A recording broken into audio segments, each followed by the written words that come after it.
अनुसूचित जाति जनजाति की बेटियां और महिलाएं ज्यादा थी, लेकिन प्रियंका गांधी वहां पर नहीं गई। नारा देती थी उत्तर प्रदेश में, लड़की हूं लड़ सकती हूं, लेकिन राजस्थान की लड़की के लिए खड़ी नहीं हो सकती हूं। यहां आई कल, उनको ये भी नहीं पता कि एमएसपी होता क्या है। भरे मन से कहने लगी, क्या कहा? न्यूनतम, फिर कहती आगे क्या? भूल गई। रात को पढ़ाया था, सुबह भूल गई। अरे जो चुनाव में भूल गए न्यूनतम समर्थन मूल्य क्या होता है, तो बाद में क्या याद रखेंगी? ये भारतीय जनता पार्टी की सरकार है। न्यूनतम समर्थन मूल्य भी हमने बढ़ाया, खरीद को भी दुगना किया, किसानों को सस्ता यूरिया और खाद भी उपलब्ध करवाई, और किसानों की आय को दुगना करने का प्रण भी मोदी सरकार ने लिया है मेरे भाई और बहनों। और मैं आपसे कहने आया, ये कांग्रेस के लोग वो हैं जो नेहरू ने कहा, इंदिरा गांधी ने कहा, राजीव गांधी ने कहा, सोनिया गांधी ने कहा, राहुल गांधी से लेकर प्रियंका गांधी ने कहा गरीबी हटाओ।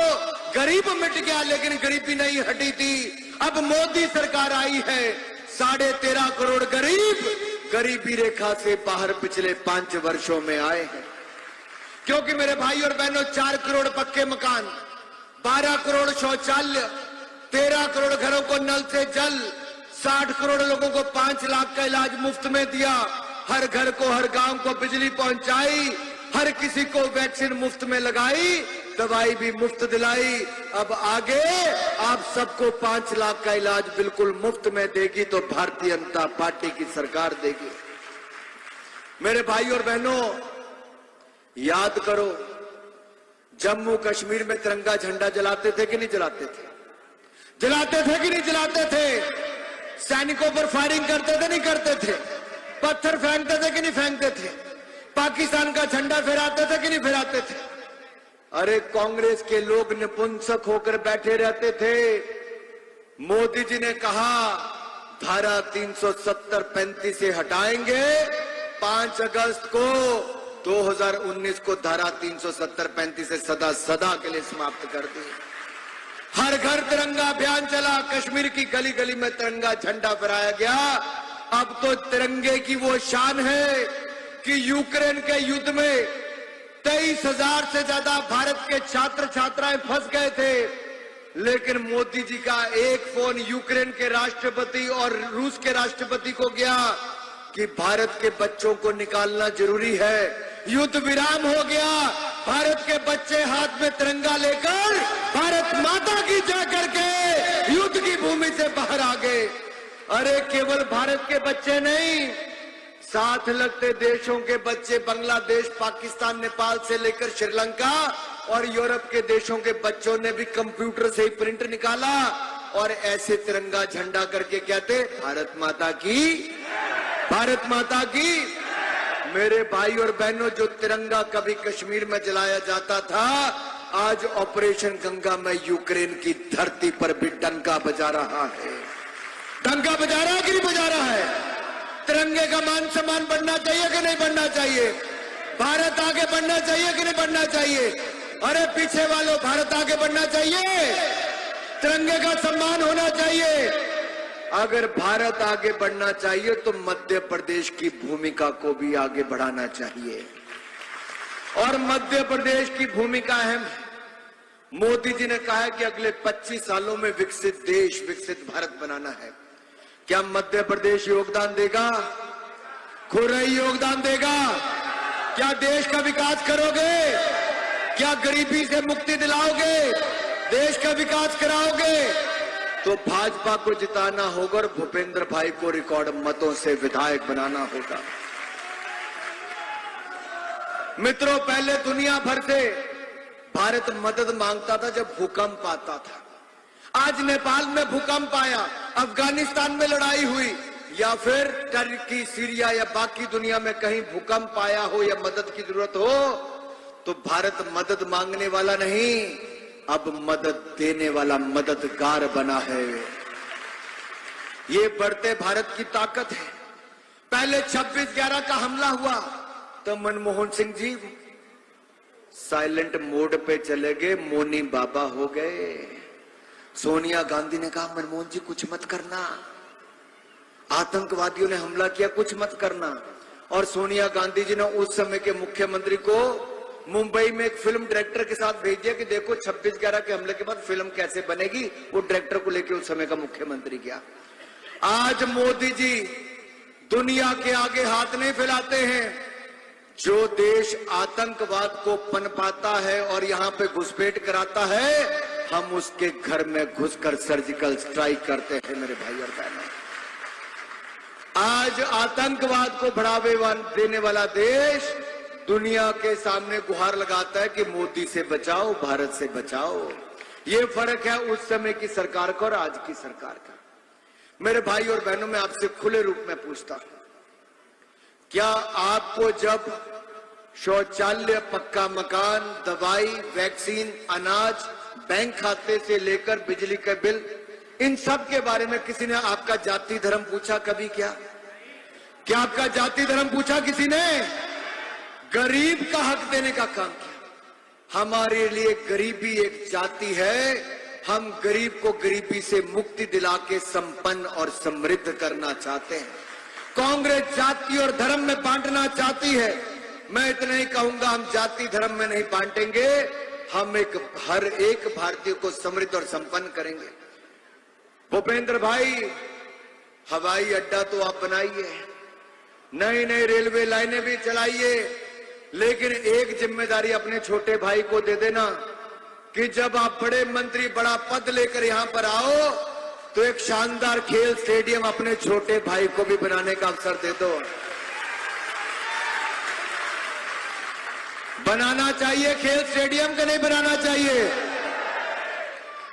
60% लोगों ने तो कहा बनाना चाहिए भाई, तो मैं भी मन 60% ही लेके जा रहा हूं।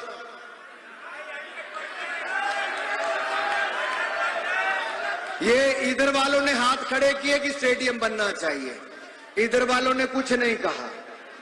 अब जिनको कुर्सी नहीं मिली वो हाथ नहीं खड़ा कर सकते। सभी हाथ ऊपर कर दो, स्टेडियम बनने वाला है। भाई साहब, मैंने कहा आपकी जरूरत नहीं है, ये खुरई की जनता ही ये तय कर लेती है क्या करना है। मैं अंतिम मौका इनको दे रहा हूं। देखो, एक जिम्मेदारी मैं अपने जिम्मे लेके जा रहा हूं। अब जिनको कुर्सी नहीं मिल पाई, टेंट भी छोटा पड़ गया, कुर्सियां भी कम पड़ गई, आगे भी इतनी जनता बैठी है, पीछे भी इतनी जनता खड़ी है। अब ये तो खुरई का जनता का प्यार भूपेंद्र भाई की और भारतीय जनता पार्टी की और, लेकिन मैं खुरई के खिलाड़ियों और नौजवानों के लिए पूछता हूं, क्या खुरई में आधुनिक स्टेडियम बनना चाहिए कि नहीं बनना चाहिए? क्या एकेडमी आनी चाहिए कि नहीं आनी चाहिए? क्या खुरई के खिलाड़ियों को तैयार करके मेडल जीतने लायक बनाना चाहिए? अरे आज तो भारत ने पिछले 2 सालों से, मैं देश का खेल मंत्री हूं, मोदी जी ने मुझे जिम्मेदारी दी है और पिछले 2 सालों में Tokyo Olympics, para Olympics, deaf Olympics, special Olympic, Commonwealth game, world championship और इस बार एशियन गेम्स में 100 पार और पैरा गेम्स में भी 100 पार करके इतिहास रचा है। तो मेडल जीतने में मेरा मध्य प्रदेश और खुरई पीछे ना रहे, तो क्या यहां स्टेडियम बनाया जाए, खिलाड़ी तैयार किए जाए, भविष्य के मेडल विजेता लाए जाए। तो जब भविष्य में कभी दुनिया में मेडल जीता जाए तो ये कहा जाए खिलाड़ी खुरई से आया है। मेरे भाई और बहनों, एक बार इतिहास आप बना दो भूपेंद्र भाई की जीत का, मेडल जिताने वाले खिलाड़ियों का मैं आपको विश्वास दिलाता हूं, वो जिम्मेदारी मैं लेकर जा रहा हूं। और एक ही बात कहूंगा, आज तो ना जाने भारत कहां कहां है। ऑपरेशन गंगा की बात करूं या G20 की बात करूं, दुनिया का कोई देश जो नहीं कर पाया वो भारत की भूमि पर G20 में भारत के प्रधानमंत्री नरेंद्र मोदी ने दुनिया के देशों को एक मंच पे, एक स्वर में, एक निर्णय करने के लिए मजबूर कर दिया और जीत हासिल कर ली। ये भारत ने करके दिखाया है। और दूसरा, हम तो सुनते थे चंदा मामा की लोरियां, आज जो दुनिया का कोई देश नहीं कर पाया।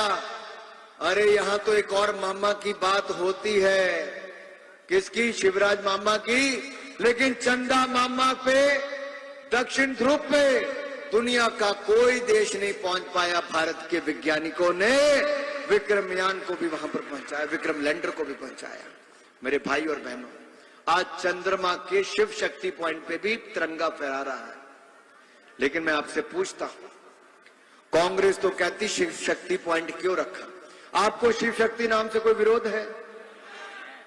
अरे मेरे भाई और बहनों, हम तो जाति धर्म में विश्वास नहीं रखते। हम तो सबको भारत का मानते। सब भारत के 140 करोड़ भाई और बहन हैं। तो सब इकट्ठे मिलकर मेरे साथ नारा लगाएंगे, अगर भारत को आगे बढ़ाना है और भूपेंद्र भाई को रिकॉर्ड मतों से जिताना है तो मुझे आपसे एक स्वर में जवाब चाहिए। खुरई का विधायक कैसा हो? खुरई का विधायक कैसा हो? खुरई का विधायक कैसा हो? खुरई का विधायक कैसा हो? खुरई का विधायक कैसा हो? खुरई का विधायक कैसा हो? जीतेगा भाई, जीतेगा, जीतेगा भाई, जीतेगा, जीतेगा भाई, जीतेगा, जीतेगा भाई, जीतेगा। मित्रों, आपने विश्वास दिला दिया है कि 17 तारीख को कमल का बटन दबेगा और 3 दिसंबर को भूपेंद्र भैया ही जीतेगा। इस शानदार कार्यक्रम के लिए पार्टी के सभी नेताओं को बहुत बहुत बधाई और शुभकामनाएं। मैं इतना ही कहूंगा, मुकेश तिवारी जी, आपने भी आकर भारतीय जनता पार्टी के कार्यक्रम की शोभा बढ़ाई। और मेरे गौरव भाई, जिलाध्यक्ष जी और पार्टी के सभी वरिष्ठ नेताओं के लिए एक बार जोरदार तालियां बजाकर अभिनंदन। और एक बार खुरई की महान जनता के लिए मैं शीश झुकाकर नमन करता हूं। और आप सबके लिए तालियां एक बार जोरदार। बहुत बहुत धन्यवाद। धन्यवाद अनुराग जी।